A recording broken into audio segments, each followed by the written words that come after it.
Greetings and salutations, ladies and gentlemen. Welcome back to the channel. In this video, I'm going to be going over all of the patch notes for Season 2 of the finals. There is a lot of stuff here. I haven't read this yet, but I'm just going to go through it. So, CNS proudly presents the final Season 2, and this is the trailer for Season 2. If you haven't watched that, you can just go and watch that. Welcome to a whole new season of the game contestants. Much has changed in and out of the arena, and you can expect lots more as the season progresses. If you want the TLDR version, click here. You may encounter some strange things this season now that CNS, a rogue hacking collective, has infiltrated the game show. While the showrunners fight for control over the finals, you'll fight it out with an array of game-changing gadgets and specializations that will require all contestants to rethink their strategies. Here's what to expect. Welcome to Cis Horizon. CNS has introduced a new map, Horizon. It's a glitchy, colourful cityscape that's partially loaded with floating, geometric shapes. You'll have plenty to explore and a nighttime mode that glows under a neon sun. So I guess everything's like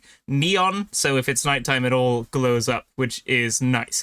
Power Shift. Power Shift is our brand new 2-team mode. It's a casual 5v5 where you'll compete to escort a physical platform through the arena as it rips through anything in its path. With short respawn times and the ability to switch contestants on respawn, you'll be able to balance your team on the fly as you fight to control the platform and be the first to deliver it across the finish line. So this is probably going to be somewhat similar to Overwatch push mode, for anyone that knows that, or just kind of like King of the Hill, really.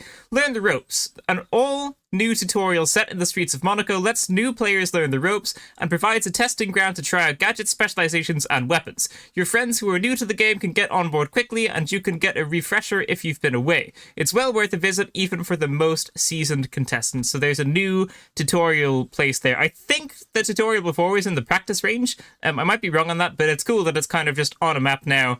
So there you go. Lock and load. We've got 3 new weapons entering the loadout this season.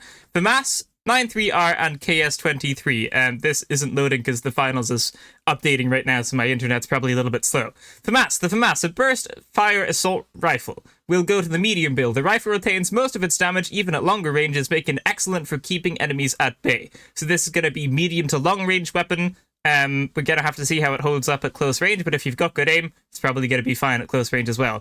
93R. The 93R, a burst fire handgun, is the newest addition to the light loadout. It fires in 3-round bursts and is ideal for close to medium range engagement. So close to medium range, not going to be great at long range. KS23, and lastly, for the heavy build, the KS23 strips down slug round shotgun. It requires precision to handle effectively, but zooming in and predicting the enemy's movement will help. Predicting the enemy's movement will help. That's interesting. Maybe it's not hit scan though.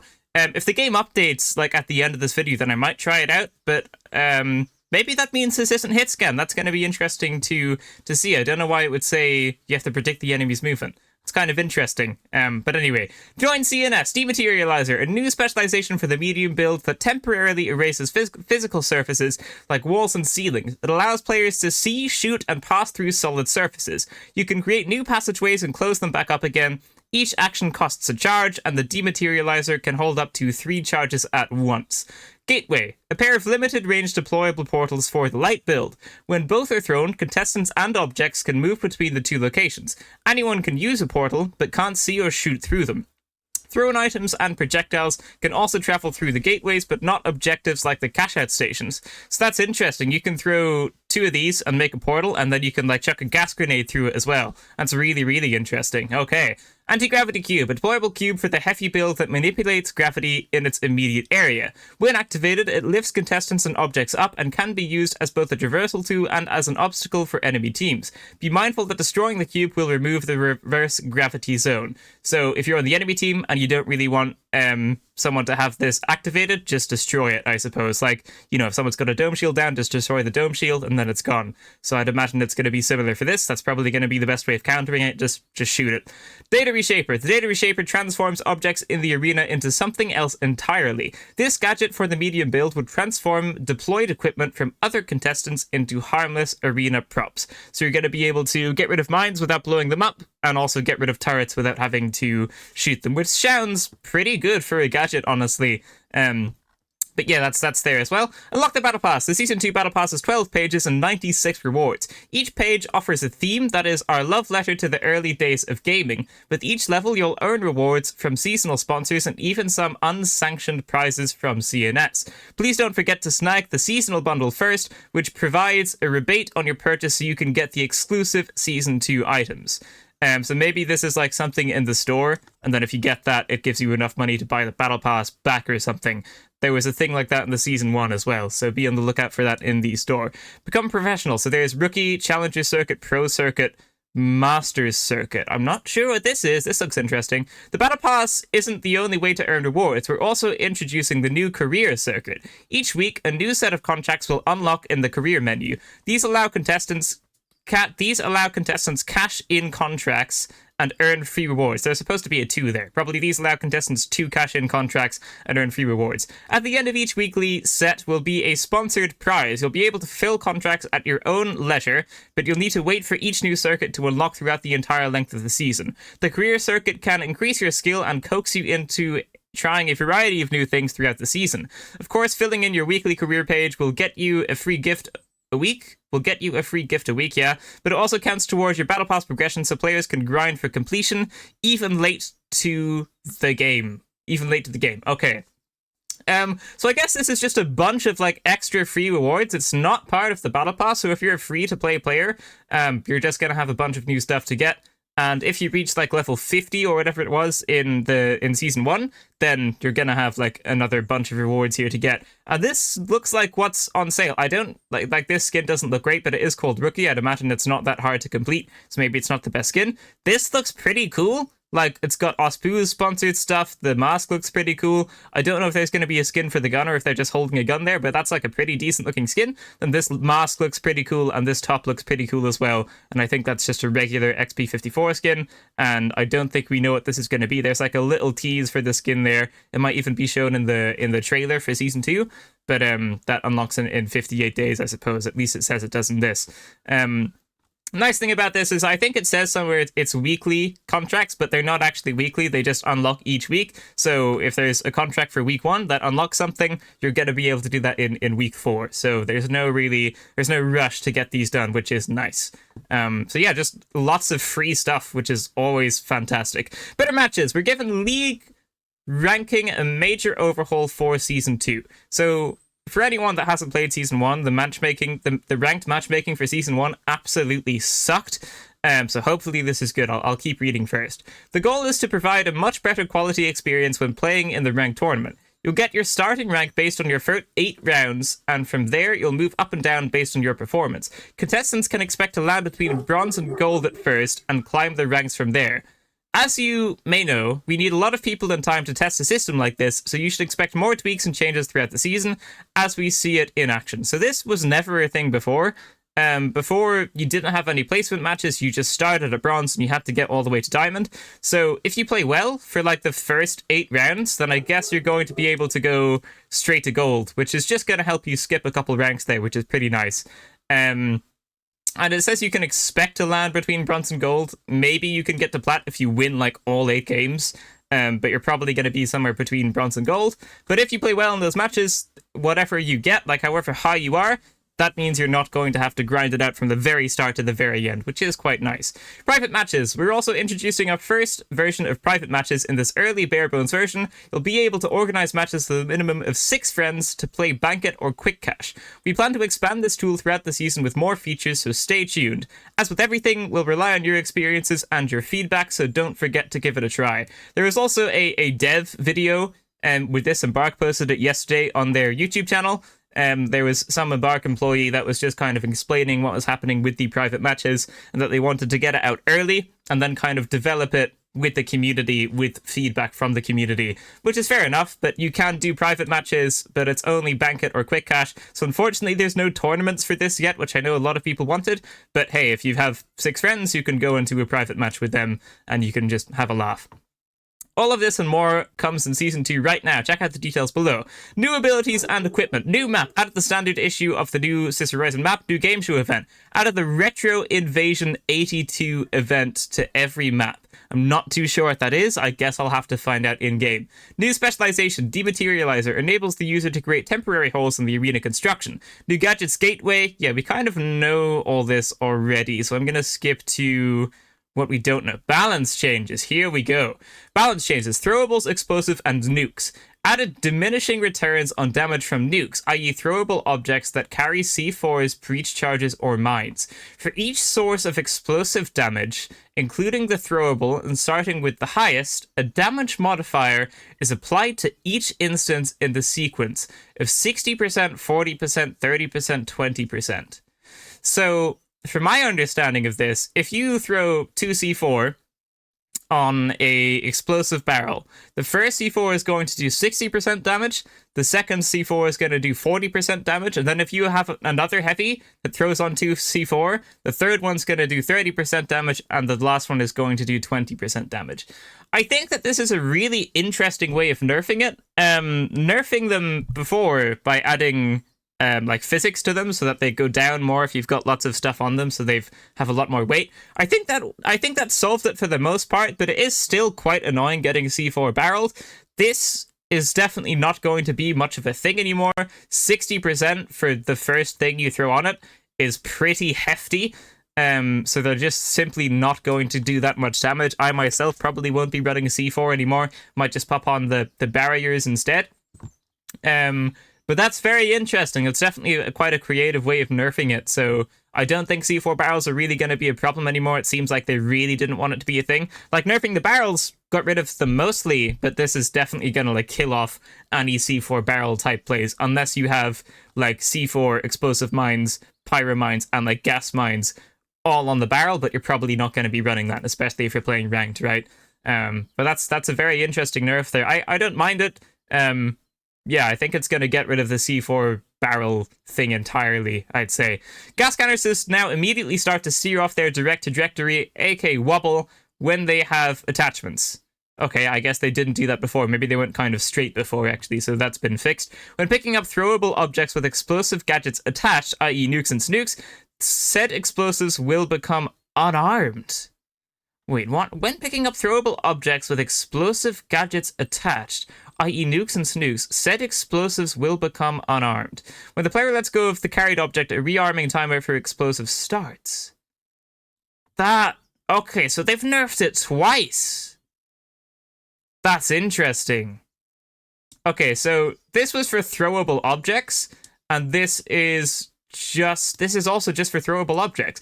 Okay, so C4 barrels, they're dead. They're completely gone. That's insane. Like, this nerf was fine, and this is just, like, completely killing it entirely. That's interesting. So if you've got 2 C4 in a barrel, and you try and throw that barrel at someone, the C4 isn't going to blow up within 2 seconds. Because it, like, the arming delay is, like, I think it's like 1.5 seconds for most stuff, maybe a little bit more. So they've really killed that off there, which is very interesting. I thought this would have been fine, and now I think this is just a lot of overkill.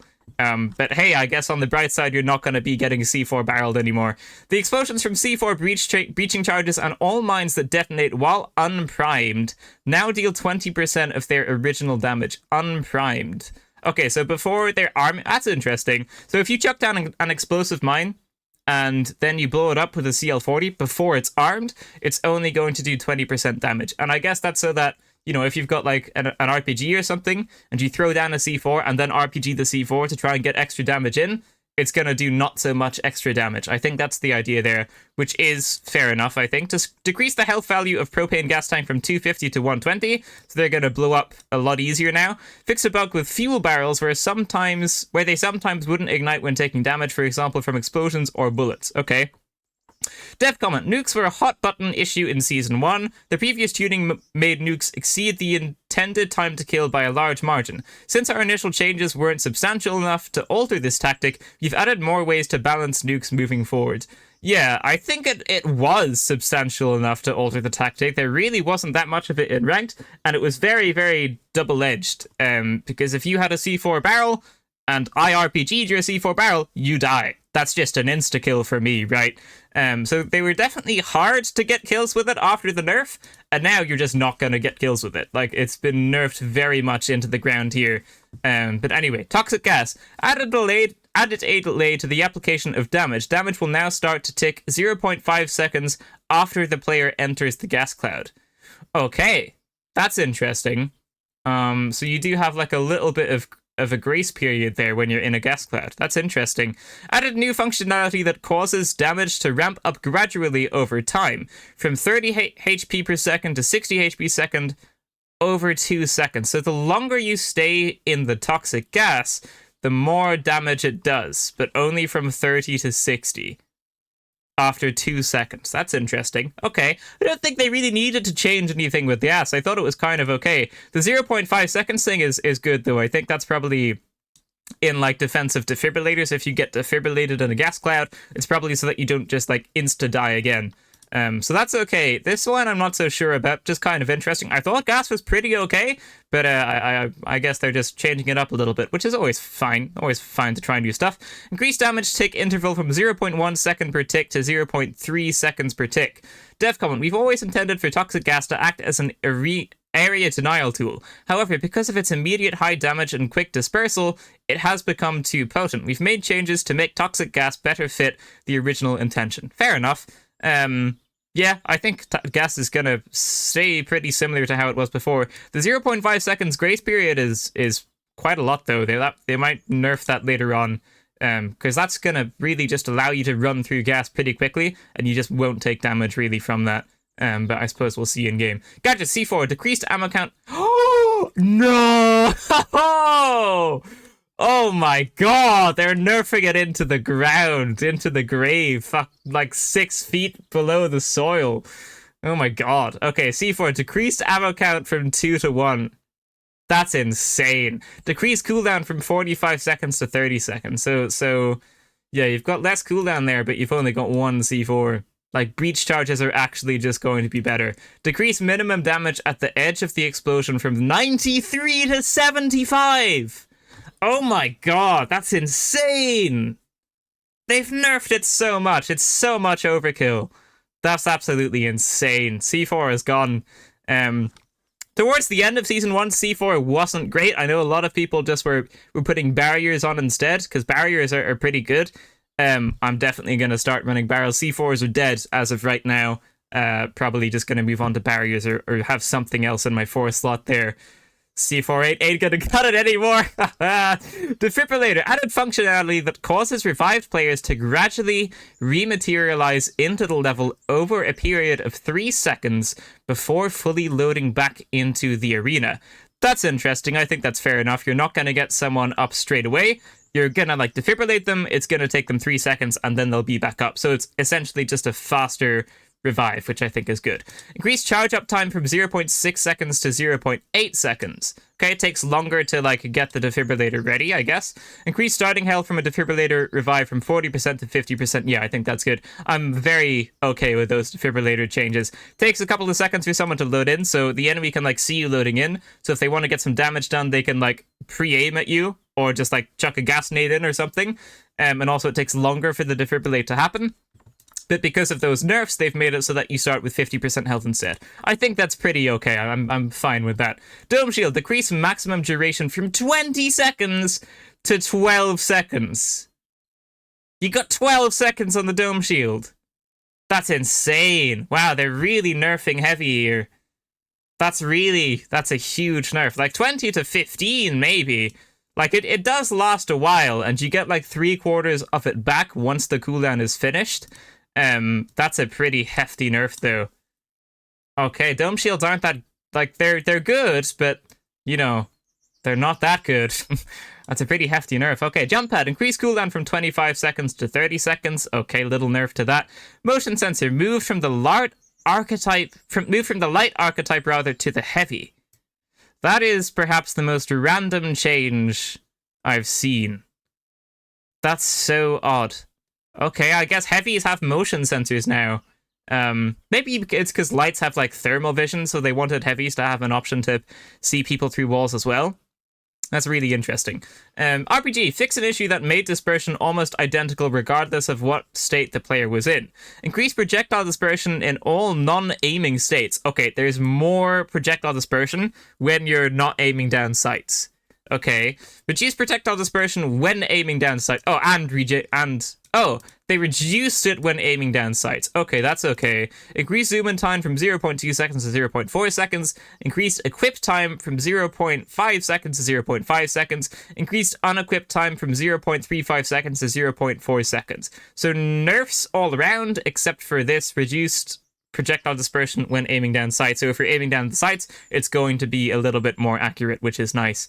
But apart from that, lots of nerfs to the RPG there. Lots of minor nerfs to the RPG there. Sonar grenade.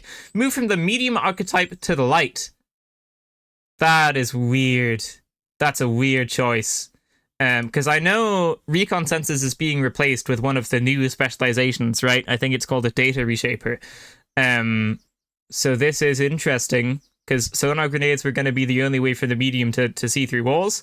Like, yeah, that's weird. I guess lights are going to have sonar grenades now. Yeah, alright, I'm not sure how I feel about that, but there you go. Tracking dart, move from the medium archetype to the light. I mean, no one's going to use the tracking dart. Decrease dispersion in most movement states by 50%. Increased accuracy by decreasing dart dispersion while aiming down sights from 30% to 10%.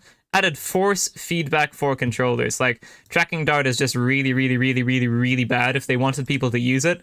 You don't move it from medium to the light, you just make it better, right? It's still going to be really bad. Like, by far one of the worst things for light still. It's not going to be good. Vanishing Bomb. Increase grace period on teammates from 0.5 seconds to 1.25 seconds. Increase total cloaked duration on teammates from 6 seconds to 7.5 seconds. Okay. Increase total cloaked duration on the user from 5 seconds to 6 seconds. So just buffs there, really. Vanishing Bomb gets a nice couple of buffs. Specializations. Recon sensors. Removed for assessment. Dev note, we've concluded that recon sensors have been detrimental to the game at large and have decided to put it out of play for now. The specialization may return in some new form down the line, but only after a major rework. Yeah, fair enough. They were pretty overpowered for a while, and then they kind of just nerfed it into the ground, and no one really used it anymore, so that's fair enough, I think. Mesh Shield, I would expect a nerf here. Increased cooldown on a fully depleted shield from 12 seconds to 15 seconds. Okay. Increase starting health after full depletion from 200 to 250. Okay, that is not enough nerfs to this. Like 12 seconds. So, like, both of these rely on the mesh shield being broken. I got to Diamond 4 in Season 1 of the finals. I played probably about 300 of the finals. 300 hours of the finals, rather, in Season 1. And not a single time did I ever see a mesh shield get broken. So these nerfs, they're not going to do anything unless the health for the mesh shield is decreased. Mesh shields don't get destroyed. I've literally never seen a mesh shield get destroyed in the finals before. So, you know, a little bit of a random nerf there. Just a direct nerf to the health would have been better. So that you actually can destroy it, because this essentially isn't going to do anything, because you're still just not going to be able to destroy the mesh shield. You're either going to kill the enemy team, or the enemy team is going to kill you before that happens. That's just how it works. But anyway, weapons. AKM. Decreased damage fall off minimum range from 35 meters to 30 meters. Decreased damage fall off minimum range from 35 meters to 30 meters. Okay, so that's a nerf, I think. Decreased damage fall off max range from 40 meters to 37.5 meters. Decreased damage fall off modify at max range from 67% to 55%. Okay, so these two are nerfs, and this is a little buff.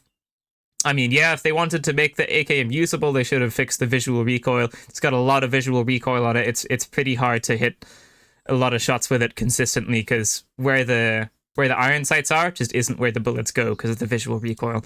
But anyway, FCAR, decreased damage fall off modifier at max range from 67% to 55%. So that sounds like a pretty hefty nerf there at the longer ranges. Lewis gun, updated weapon recoil pattern to be slightly less accurate over time during sustained firing. So just a harder recoil pattern for the Lewis gun. Yeah, I wonder if the SA1216 is going to get a nerf then. But Lewis gun gets a little nerf there. Just going to have to relearn the recoil pattern. M11, increased accuracy by decreasing bullet dispersion when firing from the hip. Increased accuracy by decreasing bullet dispersion when firing from the hip. There's less dispersion for the M11. That's insane, because the M11 is pretty accurate when firing from the hip, but now it's going to be like mega accurate when firing from the hip. That's interesting. You're basically just not going to have to ADS with the M11, even more so than before. M60, updated weapon recoil pattern to be slightly more accurate over time during sustained firing. Okay, so going to be an easier recoil pattern. Increased accuracy by decreasing bullet dispersion while moving when firing from the hip. Increases non-ADS accuracy. Increased accuracy by decreasing bullet dispersion while moving when firing while aiming down sight. So just more accurate, really, when ADSing. Decreased accuracy slightly by increasing bullet dispersion while standing still when firing while aiming down sight. So if you're shooting and moving, there's more bullet dispersion, which is interesting. Anyway, R.357 rather, increased damage fall off modifier at max range from 33% to 45%. Yeah, I think that's a buff, right? Because the damage fall off on this thing was pretty massive. And it's got a hefty buff there, which is definitely good. R.357 isn't fantastic, and this is just going to make it a little bit more usable, I would say. Throwing knives, increased projectile speed from 128 miles per second to 138 miles per second. Meters, probably. Yeah, I mean, that's interesting. I don't think the speed of the projectile is what made people not use them, but I guess it's just going to be a little bit easier to hit those shots now. If you're someone that mained the throwing knives, then you're probably going to have to relearn it a little bit, but I guess because it's faster, it's going to be just a little bit easier to hit shots. XP54, decreased accuracy by increasing bullet dispersion when firing from the hip in most movement states. So XP54 isn't going to be as accurate when hip firing. Wow, really? There's no nerf to the SA1216? Oh my god. That's insane. SA1216 apps just deletes people. If it just deletes them. Really, really insane that there's no nerf for that. I'm probably still going to be maining that if the new weapons aren't great. I'm going to have to try out all of the new weapons first, obviously. But if they're like, okay, the SA1216 is still absolutely insane. It does a lot of damage. So it's kind of crazy that hasn't been nerfed there. It's like definitely... In Season 1, at least, it was like definitely just the best weapon. But anyway, on to the next stuff, I suppose. Equipment mastery. Added new levels with rewards to the following equipment items. Okay, M11, SR84, V9, XP54, Dagger, L81, SH1900, Sword, 93R, AKM. This is just all of the weapons. I'm pretty sure this is just every weapon, so I'm not going to read all of them. But I guess there's going to be new rewards. So before, the rewards were like just skins. So you had like a white skin was level 5, I think, and the purple skin was level 6. So I guess now we're going to have a level 7 for everything, and it's going to be a different colored skin, which is nice to see. And then you've got it for all of the gadgets as well. And for the Goo Gun, the Healing Beam, and the Guardian Turret. I guess if you had stuff for the recon senses, maybe that's just not going to... Maybe like you'll have those if they ever bring it back into the game. That's going to be my best bet for that. So yeah, gameplay. Added an option for auto sprint in the gameplay section in settings. I'm not going to read the dev comment for that, but that's nice. The preview arc for grenades now shows where they will detonate in their trajectory. That's interesting. So if you've got a frag grenade, sometimes if you threw a frag grenade quite far, it would show that it was going to land, but it would actually like blow up before it landed. And I guess now it's going to show where it blows up, which is nice. You're going to be able to make super accurate throws if you hold it down and just actually view where it's going to blow up, which is nice. Improved an issue where controller players would unintentionally drop carried objects when trying to interact. Now carried objects won't be dropped when pressing the interact and equip weapon button if the weapon is already equipped. Okay. Bug fixes. How much more is there? Oh my god. Okay, hold on. Okay, so from the bug fixes, the crane has been fixed. There was a bug where if you like destroyed the crane, it would sometimes just continuously spin around in midair. So that has been fixed. And also fix an issue that allowed players to steal objectives through floors and walls. I didn't know that this was a bug, but you're not going to be able to do that anymore, which is interesting. And also spawns have been improved for all of the game modes, which is probably good. I know there was a bug with the spawns, and then the devs said that it was fixed, but it wasn't actually fixed. So hopefully this one actually fixes it. And also, there's two other fixes here where... So the first one is fixed issue where players could push opposing teams to spawn unfavorable by not inserting the cache box. I think this is supposed to say, like, unfavorably or something. So basically, if it's in the final round and, like, you've just wiped a team and you have the vault and you're, like, 1 meter from the cache out and you're waiting for the enemy team to respawn, if you wait for them to respawn and then put the vault into the cache out, they'll respawn really far away. But if you put the vault into the cache out first and then they respawn, then they'll spawn quite close. So this is fixed where if you wait for them to respawn before putting it in, they're still going to spawn close. So you might as well put the cache out in straight away. And also, this is what I was saying about the, like, 2 teams spawning in the same place sometimes. That has been fixed as well. This middle one is actually pretty big. So if you're in the final round now, a common tactic was to wait for the enemy team to spawn and then put the vault into the cache out. Now you're just going to want to put it in as soon as you can, because they're going to spawn in the same place anyway, which is interesting. Just a nice little quality of life update here in the audio section. Added voice lines for reloading. So if you reload your weapon, there's probably just going to be like a reloading voice line, and then your teammates are going to know that you're not able to shoot the enemies at that current time. Just a very, very nice little quality of life update. There are going to be player cards. Player cards are introduced in the finals. These will be generated from your character customization and your chosen intro animation. That's interesting. I'm not sure what this is. I'm guessing that these will show at some point. And it's going to look however your character looks, which is kind of just cool. And that is pretty much it. I'm not going to go through all the rest of the bugs, because there's a good few there and they don't change so much. I think everything is good. Well, I think a lot of stuff is good here. Obviously, the new weapons seem interesting. I'm going to have to try them out. I might even have a new video, like, going through them. It's really insane that the SA26 didn't get a nerf, because that thing absolutely destroyed enemies in Season 1. I would have also liked to have seen the, I think it's called the Model 1887, the medium shotgun. That needs a buff. Like, the reloading needs to be fixed on it. The reloading isn't great on it. So that would have been nice to see. Some less visual recoil for the AKM would have been nice to see. Maybe a little bit of a nerf to the FCAR, but it seems like it actually did get a nerf, so never mind. But yeah, I think SA1216, if the new heavy shotgun is, like, okay, and the medium's burst is okay, and the light's burst is okay, I think the SA1216 is still going to just absolutely dominate. It's, like, crazy, crazy powerful. And the Lewis gun did get a nerf. And so, like, if you were playing heavy, you either played the Lewis gun or the SA1216. Lewis gun has been nerfed. It's just going to be SA1216 heavies in, like, all of the ranked lobbies, in the higher ranks. It, like, SA1216 is going to absolutely destroy enemies. C4 barrel and C4 in general just got nerfed into the absolute ground, and there would have been a nerf to, like, anything that has an arming time as well, so any mines or anything that you can throw down. So just be aware of that. If you're someone that plays heavy and you used C4 before, you're probably just not going to want to put C4 on now. You're probably going to want to go for barricades, or maybe even, like, gas grenades or frag grenades or something like that, because even the mines have a couple of nerfs to them now as well, with the arming time delay and, like, the damage reduction when the arming time isn't up and stuff like that. So a couple of interesting nerfs there. C4 is just gone. C4 is dead. We got a really, really nerfed. But yeah, I think I will leave it at that at this point, and then obviously I'll have to go in game and try out the new weapons and stuff. It's probably finished downloading by now, but I'll save that for a different video. So yeah, there you go. Thank you so much for watching, ladies and gentlemen. That is going to be it for this video. If you liked it, leave a like, subscribe, and I will see you in the next one. Farewell.